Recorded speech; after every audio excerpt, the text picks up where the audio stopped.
نحمده ونصلي على رسوله الكريم اما بعد فاعوذ بالله من الشيطان الرجيم بسم الله الرحمن الرحيم يا أيها الناس اتقوا ربكم إن زلزلة الساعة شيء عظيم وقال تعالى إذا زلزلت الأرض زلزالها وأخرجت الأرض أثقالها وقال الإنسان ما لها قال النبي صلى الله عليه وسلم بادروا بالأعمال فتنا وقطع الليل المظلم صدق الله العظيم وصدق رسوله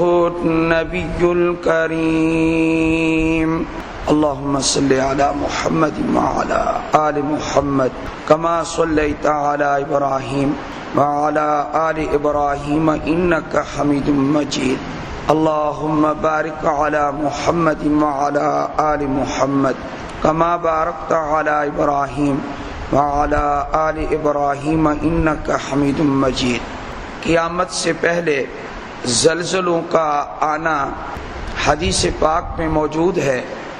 یہ زلزلے ہمیں متنبہ کرنے کے لیے آتے ہیں، بیدار کرنے کے لیے آتے ہیں، یہ عبرت کے لیے آتے ہیں، یہ ایک سبق دینے کے لیے آتے ہیں۔ یہ کہا جاتا ہے کہ یہ اتنے درجے کا زلزلہ تھا، اتنا شدید تھا، فلاں جگہ اس کے جھٹکے کم محسوس کیے گئے اور فلاں جگہ سخت۔ اب تو جہالت کی یہ انتہا ہو گئی ہے کہ یوں بھی کہا جاتا ہے کہ زمین میں جو زلزلہ آیا ہے، یہ زلزلہ، زمین کی یہ جنبش، زمین کی یہ حرکت، یہ اس لیے آئی ہے کہ ہمارا لیڈر، ہمارا حکمران بہت اعلیٰ ہے، تو خوشی کی وجہ سے زمین حرکت کر رہی۔ یہ ہے وہ جہالت، جس جہالت کو جتنا رویا جائے کم ہے۔ آپ حضرات یہ سمجھ رہے ہیں کہ دنیا کی تعلیم حاصل کر کے آدمی پڑھا لکھا بن جاتا ہے؟ آپ یہ سمجھ رہے ہیں؟ میں اپنی آنکھوں سے ایسے لوگوں کو جاہل دیکھ رہا ہوں، اس لیے کہ وہ شخص اعلیٰ درجے کا جاہل ہے جس کو دین کی بنیادی معلومات کا بھی علم نہ ہو، اللہ کی تنبیہ کو، اللہ تعالی کی وارننگ کو، اللہ جل جلالہ کے اس امتحان اور ابتلا کو یوں سمجھا جا رہا ہے کہ یہ زمین خوشی کی وجہ سے حرکت کر رہی ہے۔ پہلے ہم سائنسدانوں کو غلط کہہ رہے تھے کہ پلیٹیں ہل جاتی ہیں جس کی وجہ سے زمین میں حرکت پیدا ہوتی ہے۔ پھر ہم ان سے پوچھتے تھے کہ بتاؤ یہ جو پلیٹیں ہلتی ہیں ان کو ہلاتا کون ہے؟ زمین کی پلیٹیں بنائی کس نے ہے؟ بنانے کے بعد اس کو ہلایا کس نے ہے؟ تو بس ان کا علم ختم۔ ان کا علم زلزلے کے بارے میں بس یہی گھوم رہا ہے، کیا زمین کی پلیٹیں ہوتی ہیں وہ ہل جاتی ہیں، پلیٹیں بنائی کس نے ہیں اور پھر ہلائی کس نے ہیں اور کیوں ہلائی ہیں؟ اس کا جواب سائنس نہیں دے سکتی۔ اس کا جواب اگر تم نے لینا ہے تو پھر میرے نبی کے علم کے پاس آنا پڑے گا صلی اللہ علیہ وآلہ وسلم۔ نبی اکرم صلی اللہ علیہ وآلہ وسلم نے زلزلے کے بارے میں کیا فرمایا، اس کے بارے میں آپ سنیں۔ ترمذی شریف میں ایک لمبی حدیث ہے، آپ علیہ السلام نے 15 چیزوں کا ذکر کیا، اور دیگر احادیث میں کسی میں 2 کسی میں 3 مل ملا کے ساری چیزیں، اگر تمام احادیث پاک کو اکٹھا کیا جائے اس بارے میں تو ہمیں یہ معلوم ہوتا ہے کہ یہ زمین جب بھی ہلتی ہے اللہ کی ناراضگی سے ہلتی، یہ زمین کا ہلنا اللہ کی ناراضگی سے ہے۔ زمین پھٹ چکی ہے، زمین شق ہو چکی ہے، زمین میں دراڑیں پڑ چکی ہیں اور سڑکیں تباہ ہو چکی ہیں اور اموات واقع ہو چکی ہیں، اور لوگ کہہ رہے ہیں کہ زمین خوشی کی وجہ سے ہل رہی ہے، یہ خوشی کی وجہ سے ہل رہی ہے زمین۔ ایسے حالات کب پیش آتے ہیں، اس وقت پیش آتے ہیں جب مختلف گناہ دنیا میں نمودار ہوتے ہیں، جب انسان حد کر دیتے ہیں، اس وقت اللہ تعالیٰ زمین کو ہلاتا ہے، اور زمین کو ہلا کر اللہ تنبیہ کرنا چاہتا ہے کہ دیکھو یہ چند سیکنڈ کا زلزلہ ہے اور میں نے کتنی تباہی کر دی ہے، اگر میں چاہوں تو آنے واحد میں پوری دنیا کے اس کائنات کے نظام کو درہم برہم کر کے رکھ دوں، میں سارا نظام ختم ہو جائے۔ وہ گناہ کون سے ہیں؟ ان گناہوں کو آپ اگر دیکھ لیں، سوچ لیں، توجہ دیں، تو آپ کو پتہ چلے گا کہ ان گناہوں کی کثرت ہو چکی ہے اور مزید ان میں اضافہ ہوتا جا رہا ہے۔ وہ کون سی گناہ ہیں جن کی وجہ سے یہ زلزلے آ رہے ہیں؟ آپ علیہ الصلوۃ والسلام نے فرمایا اذا شربت الخمور، جب شرابیں عام پی جائیں گی، شراب عام ہوگی، شراب کی بوتلیں عام چڑھائی جائیں گی، تو اس میں اگر کوئی کمی ہو تو بتائیں، آپ شراب میں کوئی کمی ہو تو بتائیں۔ شراب آپ کو جہاز میں بھی ملے گی، اور شراب آپ کو ایئرپورٹ پر بھی ملے گی، اور شراب آپ کو مسلم غیر مسلم تمام ممالک میں آپ کو ملے گی۔ آج دنیا کا یہ حال ہو چکا ہے، مسلمانوں سے بھی خوف ختم ہو چکا ہے۔ شراب پینے سے عذاب آتا ہے۔ نبی پاک صلی اللہ علیہ وآلہ وسلم نے ارشاد فرمایا الخمر جماع الاثم، یہ شراب تمام گناہوں کی جڑ ہے اور یہ بنیاد ہے۔ اس لیے نشے والی چیز کا کثرت سے استعمال یہ اللہ تعالیٰ کے عذاب کو دعوت دیتا ہے کہ جس چیز کو اللہ نے حرام کیا، جس کو رجس کہا، ناپاک کہا، پلید کہا، گندا کہا، اس چیز کو انسان پی رہا ہے۔ رجس من عمل الشیطان، شیطان کے اعمال میں سے ایک عمل یہ ہے فاجتنبوہ لعلکم تفلحون۔ دوسرا گناہ، ان گناہوں میں سے میں بلا ترتیب بیان کر رہا ہوں کہ آپ یہ دیکھتے جائیں کہ کثرت کتنی ہے۔ آپ علیہ السلام نے فرمایا کہ ایسا جب ہو، شرابیں عام ہو اور اطاع امراتہ وعق امہ، مرد کی حالت یہ ہو جائے ماں کی کھلی نافرمانی، ماں کو تکلیف، بیوی کا فرما بردار، بیوی کا فرما بردار پوری طور پر، اور ماں کا بڑا نافرمان ہو جائے، جب لوگوں کا یہ حال ہو جائے اس وقت عذاب آتا ہے۔ ادنا صدیقہ ہو وہ اقصا ابا ہو، دوست کو قریب کرے گا، گلے لگائے گا، باپ کو دور کرے گا، اس وقت عذاب کا انتظار کرو۔ اور فرمایا کہ جب یکثر الجہل یرفع العلم، علم اٹھا لیا جائے، جہالت عام ہو جائے۔ حضور اکرم صلی اللہ علیہ وآلہ وسلم نے تو یہ فرمایا جیسے جیسے قیامت قریب آئے گی تو جہالت بڑھتی جائے گی۔ آپ کہہ رہے ہیں ادارے بن رہے، تحقیقات ہو رہی ہیں، پہلے سے زیادہ علم پھیل رہا ہے، اب میں کیسے مان جاؤں؟ آپ کی بات کیسے مانوں؟ آپ کہتے ہیں علم پھیل رہا ہے، میں کہتا ہوں جہالت پھیل رہی ہے۔ حدیث کہہ رہی ہے کہ جہالت عام ہوتی جائے گی۔ دنیا کی چند معلومات اگر آپ کو حاصل ہو بھی گئی تو کیا ہو گیا؟ کوئی آسمان پہ اڑ گئے؟ آپ کیا کر لیا آپ نے ان معلومات سے؟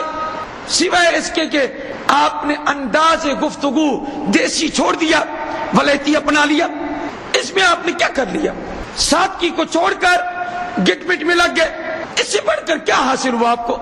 قرآن چھوٹا، حدیث چھوٹی، عربیت چھوٹی، دین سے دوری ملی، تہذیب انگریز کی آ گئی۔ اس سے بڑی جہالت میرے نزدیک تو اور کوئی نہیں ہے، میں تو اس کو جہالت سمجھتا ہوں۔ نبی پاک صلی اللہ علیہ وسلم کی حدیث کیا ہے کہ عذاب کب آئے گا؟ جب علم اٹھ جائے گا اور جہالت عام ہو جائے گی۔ آج سے ذہن سے یہ بات نکال دیں کہ علم پھیل رہا ہے، علم نہیں پھیل رہا، فحاشی پھیل رہی ہے، تاریکی پھیل رہی ہے، حیا ختم ہو رہی ہے، حیا سوز تہذیب یہ بڑھ رہی ہے۔ علم اٹھ گیا، جہالت عام ہو گئی، اور انہی باتوں میں سے، گناہوں میں سے ایک آپ علیہ السلام نے یہ بھی ذکر کیا، فرمایا کہ جب یہ کام بھی ہونے لگے، الحرج، حرج کیا ہے؟ صحابہ نے پوچھا حرج کیا ہے؟ آپ علیہ السلام نے فرمایا القتل، قتل عام ہو جائے، قتل قتل عام ہو جائے. ہمارے ملک کو دیکھ لو، نئے واقعات، چھوٹی چھوٹی بچیوں سے زنا کر کے ان کو قتل کر دیتے ہیں. یہ ایسے بے حیا لوگ ہیں یہ، اور یہ واقعات اب پہلے کی بنسبت زیادہ ہوتے جا رہے ہیں. القتل، آج چھوٹی چھوٹی بات پہ جھگڑا، ایک نے دوسرے کو قتل کر دیا، یہ بات عام ہوتی جا رہی ہے. القتل. اور نبی کریم صلی اللہ علیہ وآلہ وسلم نے اسی ترمذی شریف کی حدیث میں یہ ارشاد بھی فرمایا، کیا اذا یہ تکثر الکائنات، فرمایا وتکثر الکائنات والمعازف، جب ان کی کثرت ہو جائے دو چیزوں کی تو اس وقت بھی تیار رہنا، عذاب کے لیے تیار رہنا. وہ کیا چیز ہے؟ وہ تو اتنی عام ہو گئی ہے کہ بس آپ اس سے جان چھڑا ہی نہیں سکتے. اب لگتا ہے کہ اب اللہ تعالیٰ کی ناراضگی میں پختگی ہوگی، اب اللہ زیادہ ناراض ہوگا. وہ کیا چیز ہے؟ نبی پاک صلی اللہ علیہ وآلہ وسلم نے فرمایا القائنات، کائنات، جب پیشہ ور عورتیں گانے والی ان کی کثرت ہو جائے، ان کی کثرت ہو جائے، عرب، عجم، مسلم، غیر مسلم، ان تمام کے حالات کو آپ اس وقت ایک نظر سے آپ دیکھیں، گانے بجانے والی عورتوں کی کثرت ہو گئی ہے، ان گلوکار عورتوں کی کثرت ہو گئی ہے. اور فرمایا والمعازف، اور گاجے باجے، آلات گانے بجانے کے، جب وہ بھی زیادہ ہو جائیں تو پھر کیا ہوگا؟ فرمایا فَلْيَرْتَقِبُوا، پھر لوگوں کو چاہیے کہ انتظار کریں. کس چیز کا انتظار کریں؟ جب یہ گناہ ہو جائے جن کا میں نے ذکر کیا، کس چیز کا انتظار کریں؟ فرمایا ریحاً حمراء، سرخ آندھی. ایک عذاب یہ آ سکتا ہے، سرخ آندھی، سرخ رنگ کی آندھی، ریحاً حمراء. نمبر 2، اور کیا ہوگا؟ فرمایا انتظار کریں زلزلتن. کس کا انتظار کریں؟ زلزلے کا. اب پتہ چلا کہ پلیٹیں کیوں ہلتی ہیں. یہ پلیٹیں ہل جاتی ہیں، یہ کیوں ہل رہی ہیں پلیٹیں؟ یہ شراب پینے کی وجہ سے ہل رہی ہیں، یہ گانا بجانا ان کی وجہ سے ہل رہی ہیں.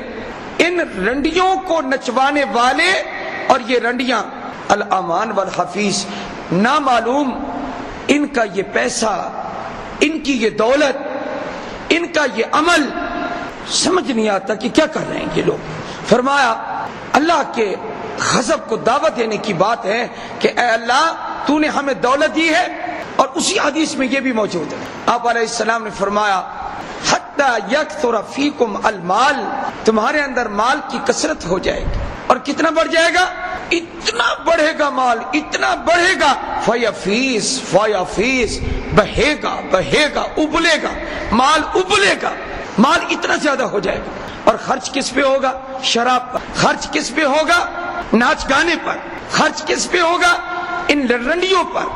اور اجتماعی گناہ، سب کے سامنے پوری محفل، اور اس میں ایک اجنبی عورت وہ ناچ رہی ہے اور سارے اس کو دیکھ رہے ہیں. استغفر اللہ ربی من کل ذنب ما اتوب الیہ. اتنا بڑا گناہ. بخاری شریف کی ایک حدیث سناتا ہوں. اس وقت بھائی کوئی حال نہیں، میرا ایک جملہ سماعت فرمانے، نہ عجم کا کوئی حال ہے اور نہ ہی عرب کا کوئی حال ہے. اس وقت بخاری شریف کی حدیث پڑھ کر اور میرا دل کانپنے لگا. وَيْلٌ لِلْعَرَبِ، حضور پاک صلی اللہ علیہ وآلہ وسلم نے ارشاد فرمایا عرب کے لیے ہلاکت ہے، عرب ہلاک ہوں گے. من شر قد اقترب، ایسے شر کی وجہ سے جو بالکل قریب آ چکا ہے. حضور نے 1400 سال پہلے فرما دی. اور وہ حیران کن بات ہے، جو بھی عمرہ کر کے آ رہا ہے، جو بھی حج کر کے واپس آ رہا ہے، وہ بتا رہا ہے کہ اب پہلے جیسے حالات نہیں رہے. بھی کیا ہو گیا، بھی کیا ہو گیا؟ بتاؤ، سینما کھل گئے. عبرت کی جگہ قوم سمود، عبرت کی جگہ قوم صالح علیہ السلام کی قوم پر جو عذاب نازل ہوا، اس کو ایک تفریح بنا دیا گیا. حضور نے فرمایا 1400 سال پہلے، کیا وَيْلٌ لِلْعَرَبِ من شر قد اقترب، وہ شر بالکل قریب آ چکا ہے. حضور کو اللہ نے بتایا اور حضور علیہ السلام نے اس کی خبر دی ہے. فرمایا بالکل قریب آ چکا ہے وہ شر. کیونکہ حضور کے درمیان اور قیامت کے درمیان کوئی نیا نبی نہیں آئے گا، بلکہ آپ نے تو یہ ارشاد فرما دیا ان بین یدی الساعۃ کذابین فاحذروہم، قیامت سے پہلے جھوٹے لوگ ہوں گے، ان سے بچنا۔ ان جھوٹے لوگوں میں وہ بھی شامل ہیں جو نبوت کا جھوٹا دعویٰ کریں گے، ان میں وہ لوگ بھی شامل ہیں جو جھوٹی حدیثیں گھڑ کر لائیں گے، وہ لوگ بھی شامل ہیں۔ فتنے فتنے فتنے فتنے ہیں۔ تو آپ علیہ الصلوۃ والسلام نے فرمایا ویل للعرب، عرب کے لیے ہلاکت ہے، من شر قد اقترب، ایسے شر کی وجہ سے جو شر بالکل قریب آ چکا ہے، عرب ہلاک ہوں گے۔ عجم پہلے ڈوبا ہوا تھا اور عرب کی حالت اب بالکل خراب ہوتی جا رہی ہے، اور یہ جو میں جرأت کر کے کہہ رہا ہوں یہ اس وجہ سے کہہ رہا ہوں کہ میرے پاک نبی کا فرمان بالکل برحق ہے اور سچ ہے۔ آپ نے جو فرمایا وہ بالکل سچ فرمایا، آپ نے برحق فرمایا۔ ابھی حاجی صاحبان ہمارے واپس لوٹے، ہم ان کی زبانی سن رہے کیا حالات پیش آ رہے ہیں۔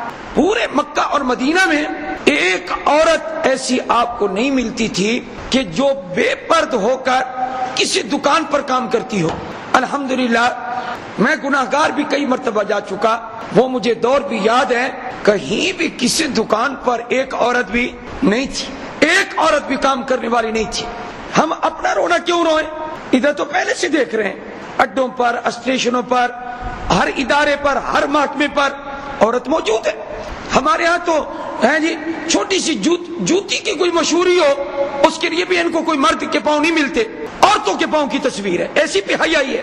انا للہ و انا الیہ راجعون۔ چھوٹی چھوٹی چیز کو ان اللہ لا یأمر بالفحشاء، اللہ تعالیٰ بے حیائی کا حکم نہیں دیتا، بے حیائی سے بچنا چاہیے۔ بے حیائی، عریانی، فحاشی، اس سے زلزلے آتے ہیں۔ تو صحابہ نے اس وقت پوچھا، 1400 سال پہلے پوچھا، اے اللہ کے رسول صلی اللہ علیہ وسلم، ہمارے اندر جو صالحین ہوں گے کیا وہ بھی ہلاک ہو جائیں گے؟ انہلک وفینا الصالحون، کیا ہم ہلاک ہو جائیں گے، ہمارے اندر نیک لوگ بھی موجود ہوں گے؟ آپ نے فرمایا ہاں، جب عذاب آئے گا وہ سب پر برابر آئے گا، سب کی ہلاکت برابر ہوگی، نیک بد سب ختم، تباہی۔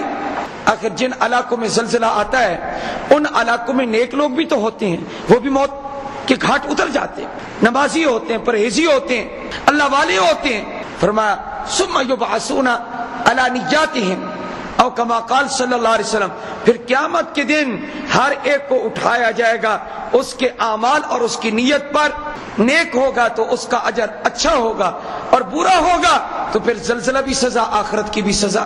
یہ بات ہے۔ آپ علیہ السلام نے فرمایا ہاں یہ سب کے لیے ہلاکت عام ہو جائے گی۔ کب؟ حدیث کا ذرا لفظ سنیں اور اس کو نقش کریں دل پر، اذا کثر الخبث، جب خباثت عام ہو جائے، برائی عام ہو جائے، اس وقت زلزلہ ہی زلزلہ آئے گا، اس وقت ہلاکت ہی ہلاکت آئے گی۔ میں آپ کو عذاب گنوا رہا تھا، فرمایا ریحن حمراء، جب گناہ زیادہ ہوتے ہیں تو کیا کون سی آندھی؟ سرخ آندھی۔ زلزلتن، زلزلہ آئے گا، وقذفن، اللہ تعالیٰ زمین میں دھنسا دے گا بعض لوگوں کو، یہ عذاب بھی آئے گا، اللہ جل جلالہ ایسا بھی کریں گے۔ اور فرمایا اس وقت ایک عذاب یہ بھی آ سکتا ہے کہ اللہ آسمان سے پتھروں کی بارش نازل کر دے، یہ عذاب بھی آ سکتا ہے۔ یہ وہ عذاب ہیں۔ ہم نے کیا سوچا ہوا ہے؟ ہم سمجھتے ہیں ہمارے اندر طاقت ہے، اللہ نے ایک ہچکولا دیا تو طاقت ساری نکل جائے گی ہماری۔ اس لیے گانا نہ سنا کریں اور ایسی شادی، ایسی محفل میں نہ جایا کریں جہاں انہوں نے رنڈیوں کو بلایا ہوا ہو اور گانا گانے والی عورتوں کو بلایا ہوا ہو۔ اللہ کا عذاب سخت ہو جاتا ہے، اللہ کا غصہ سخت ہو جاتا ہے۔ حضور اکرم صلی اللہ علیہ وآلہ وسلم کا گزر ہوا، ڈھول کی آواز آ رہی، آپ نے اپنی انگلیاں اپنے کانوں میں ڈال لی، دور جا کے پوچھا اپنے خادم سے، چھوٹے سے بچے تھے حضرت انس رضی اللہ تعالی عنہ، فرمایا اب وہ منحوس آواز اب بھی آ رہی ہے یا نہیں؟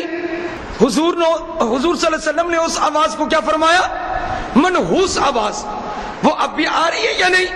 فرمایا جی اب نہیں آ رہی۔ آپ نے اپنی انگلیاں نکال لی، پورا سینما ہماری جیب میں موجود ہے۔ ان کا غلط استعمال یہ رب تعالیٰ کے غضب کو دعوت دینے والا ہے۔ اس لیے فتنوں کا دور ہے، ہر نیا دن یہ عجیب خبر لے کے آ رہا ہے۔ اب فتنوں کا دور ہے تو کریں کیا؟ اس لیے حدیث کا ترجمہ سنیں، بادرو بالاعمال، حضور پاک صلی اللہ علیہ وسلم نے فرمایا جلدی کرو، جلدی کرو، اعمال کرنے میں جلدی کرو، نیک اعمال کی طرف متوجہ ہو جاؤ، نماز بالکل نہ چھوڑو، قرآن کی تلاوت بالکل نہ چھوڑو، زکوٰۃ دیتے رہو، حج فرض ہے حج کرتے رہو، فرائض کو ادا کرتے رہو، فتنوں کے آنے سے پہلے پہلے نیک اعمال کی طرف سبقت کرو، دوڑو۔ اور فتنے کیسے آئیں گے؟ حضور اکرم صلی اللہ علیہ وآلہ وسلم نے فرمایا قطع اللیل المظلم، تاریک رات کے ٹکڑوں کی طرح ایک ایک فتنہ بن کے آئے گا، ایک ایک فتنہ تاریک ہو کر تاریک پھیلائے گا، تاریکی پھیلائے گا، ظلمت پھیلائے گا، قطع اللیل المظلم۔ اور اس وقت حالت کیا ہو چکی ہوگی؟ ذرا سنیں حالت، حدیث پوری کروں میں۔ آپ علیہ الصلوۃ والسلام نے فرمایا اس وقت حال یہ ہوگا کہ مرد یصبح مؤمنا ویمسی کافرا ویمسی مؤمنا ویصبح کافرا۔ حالت کیا ہوگی؟ اگر کوئی بندہ صبح مومن ہوگا تو شام کو کافر بن چکا ہوگا، شام کو مومن ہوگا تو صبح کافر بن چکا ہوگا۔ اتنے فتنے پھیلیں گے، اتنے فتنے پھیلیں گے، انسان کا ایمان ڈاواں ڈول ہو جائے گا۔ یہ حالت ہوگی اس وقت۔ امانت کا اٹھ جانا، امانت کا ختم ہو جانا، یہ بھی قیامت کی علامات میں سے ہے۔ پوچھا گیا اے اللہ کے رسول صلی اللہ علیہ وآلہ وسلم امانت کیسے اٹھے گی؟ آپ نے فرمایا اذا وسد الامر الى غیر اہلی فانتظر الساعہ، کہ جب معاملہ کوئی عہدہ کوئی منصب غیر اہل کو سپرد کر دیا جائے اس وقت قیامت کا انتظار کر دو۔ اب اس بات کی بھی کثرت ہو چکی ہے۔ آج تو زلزلہ آیا، اس کی تصویریں بنی، ہاں جی، اس کے فوٹو بنے اور لوگوں نے آگے پھیلا دیے۔ اور ایک زلزلہ اللہ نے اور ذکر کیا ہے، اس وقت کسی کو تصویر بنانے کا خیال ہی نہیں آئے گا، اتنا بڑا زلزلہ بھی آنے والا ہے، اس کا ذکر قرآن میں موجود ہے۔ یا ایھا الناس اتقوا ربکم ان زلزلۃ الساعۃ شیء عظیم، اے لوگو اپنے رب سے ڈر جاؤ، بے شک قیامت کا زلزلہ ایک بہت بڑا ہولناک واقعہ ہوگا۔ ان زلزلۃ الساعۃ شیء عظیم اذا زلزلت الارض زلزالها، زمین میں بھون چال پیدا کر دی جائے گی، اس کو ہلایا جائے گا، خوب ہلایا جانا، یہ قیامت کا زلزلہ ہوگا۔ وَأَخْرَجَتِ الْأَرْضُ أَثْقَالَهَا، زمین اپنے بوجھ اندر سے نکال کے باہر پھینک دے گی۔ وہ بوجھ کیا ہوں گے؟ فرمایا وہ انسان ہوں گے، وہ قبروں سے نکل نکل کے باہر، زمین ہلتی جائے گی اور مردے باہر نکلتے آئیں گے، اور جتنے بھی خزائن ہیں اور دفائن ہیں وہ سب کے سب باہر نکال پھینکے گی، خزینے دفینے سب کے سب باہر۔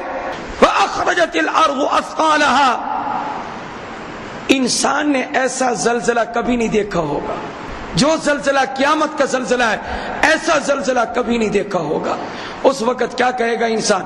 وَقَالَ الْإِنسَانُ مَا لَهَا، ہے آج اس زمین کو کیا ہو گیا ہے، اتنی ہل رہی ہے، اتنی جنبش ہے۔ يَوْمَئِذٍ تُحَدِّثُ أَخْبَارَهَا، اس دن زمین بیان کرے گی اپنی خبریں۔ اللہ کہے گا بول، تیرے اوپر نیکی کی تھی یا برائی کی تھی؟ جہاں مومن نے سجدہ کیا ہوگا وہ ٹکڑا بولے گا فلاں نے میرے اوپر سجدہ کیا تھا تیرے لیے، وہ زمین بولے گی سجدہ کیا تھا۔ اس لیے ہم نے دیکھا اپنے بڑوں کو کہ وہ نماز جب پڑھ لیتے فرض تو جگہ ضرور بدلتے تھے، سنت یہاں پڑھی، وتر یہاں پڑھے، نفل یہاں پڑھے، مختلف جگہوں میں ٹکڑوں میں۔ کیوں؟ تاکہ قیامت کے دن زمین کے زیادہ حصے ہمارے سجدوں کی گواہی دیں، یہ تھا۔ اور اگر زمین کے کسی قطعہ پر اور بقعہ پر اور ٹکڑے پر زنا کیا ہوگا، شراب پی ہوگی، گانے کی محفل قائم کی ہوگی، سینما بنایا ہوگا، وہ بولے گا وہ ٹکڑا میرے اوپر تیری نافرمانی ہوئی، زمین بولے گی نافرمانی ہوئی۔ وقال الانسان ما لها، قرآن کہتے ہیں زمین بولے گی۔ آپ کہتے ہیں کہ انسان میں زبان ہے، تو جو رب انسان کو زبان دے سکتا ہے وہ زمین کو بلوا نہیں سکتا؟ وقال الانسان ما لها، یومئذ تحدث اخبارها، اے زمین تو کیوں بول رہی ہے بِأَنَّ رَبَّكَ أَوْحَىٰ لَهَا، میں کیا کروں، مجھے میرے رب کا حکم ہے تو بول. بِأَنَّ رَبَّكَ أَوْحَىٰ لَهَا يَوْمَئِذٍ يَصْدُرُ النَّاسُ أَشْتَاتًا. کاش اس آیت کو سوچیں آپ، کیا یومئذ یصدر الناس اشتاتا، لوگ اس وقت بکھر کے ٹولیوں کی شکل میں جا رہے ہوں گے. کیا یہ نمازیوں کی ٹولی جا رہی ہے، یہ حاجیوں کی ٹولی جا رہی ہے، یہ زائرین عمرہ کرنے والوں کی ٹولی جا رہی ہے، یہ صدقہ خیرات کرنے والوں کی ٹولی جا رہی ہے، اور وہ شراب پینے والوں کی ٹولی جا رہی ہے، وہ سود خوروں کی ٹولی جا رہی ہے. اللہ اکبر کبیرہ لیروا اعمالہم، تاکہ اپنے اعمال کو دیکھیں. وہاں تو ایک ایک چیز، ایک ایک لفظ، ایک ایک قول، ایک ایک سبحان اللہ، ایک ایک الحمدللہ محفوظ ہوگا. لیروا اعمالہم فمن یعمل مثقال ذرۃ خیرا یرہ، ذرہ برابر نیکی کی ہوگی اس کو دیکھ لے گا، اس کا بدلہ پا لے گا. ومن یعمل مثقال ذرۃ شرا یرہ، اور جس نے برائی کی ہوگی ذرہ برابر اس کی سزا کو بھی دیکھ لے گا اور اس کو بھی پا لے گا. یہ ہوگا اس دن حال. زمین بولے گی، ہمارے ہاتھ بولیں گے، ہمارے پاؤں بولیں گے. کیوں ہم گانے سن کر اور ایک بد نظری کر کے اور کانوں کو لذت دے کر اپنی آخرت کیوں تباہ کرتے ہیں؟ ہم لوگ ایسا کام ہم کیوں کرتے ہیں؟ کیا چیز ہے؟ کیوں نہیں استغفار کرتے؟ کیوں نہیں توبہ کرتے؟ اور کتنی پیاری بات ہے، ابن ماجہ کی حدیث ہے، سبحان اللہ. فرمایا زندگی ہے بڑی قیمتی زندگی ہے، جتنے کر چکا ہے گناہ کر چکا ہے پرواہ نہ کر تو، لیکن موت سے پہلے پہلے معاملہ کر لے میرے ساتھ. اللہ فرماتے ہیں موت آنے سے پہلے پہلے کر لے، پہلے پہلے کر لے. حتیٰ کہ حدیث میں آتا ہے اگر روح یہاں سے نکل کر پنڈلی میں آ گئی تب بھی کوئی توبہ کرے توبہ قبول ہو جائے گی. اگر ران میں پہنچ گئی ابھی تو تب بھی توبہ قبول کرے تو توبہ قبول ہو جائے گی. اگر سینے تک روح پہنچ گئی تب بھی توبہ کرے تو توبہ قبول ہے. ہاں اگر خر شروع ہو جائے، اندر سے سانس نکل جائے، تو فرمایا اب خر کے وقت توبہ کرے گا تو توبہ قبول نہیں. اس خر کے شروع ہونے سے پہلے پہلے جب چاہے تو توبہ کر لے، جب چاہے تو توبہ کر لے. اور ابن ماجہ میں جو حدیث ہے میں اب سنا رہا ہوں، فرمایا کیا وہ بھی حدیث تھی جو پہلے میں نے یہ ساری ترتیب آپ کو قائم کر، خر سے پہلے توبہ کر لو، یہ بھی حدیث میں ہے. اور ابن ماجہ کی حدیث یہ ہے، فرمایا التائب حبیب اللہ القاسب حبیب اللہ. فرمایا دو شخص وہ اللہ کے دوست ہیں، ایک وہ جو گناہوں سے توبہ کرے، اللہ کہتا ہے یہ میرا دوست ہے. دوسرا وہ جو خود کمائے، کسی سے مانگے نہ، محنت کر کے اپنا پیٹ بچوں کا پیٹ پالے، اللہ فرماتا ہے یہ میرا دوست ہے. اللہ ہمیں عمل کی توفیق عطا فرمائے.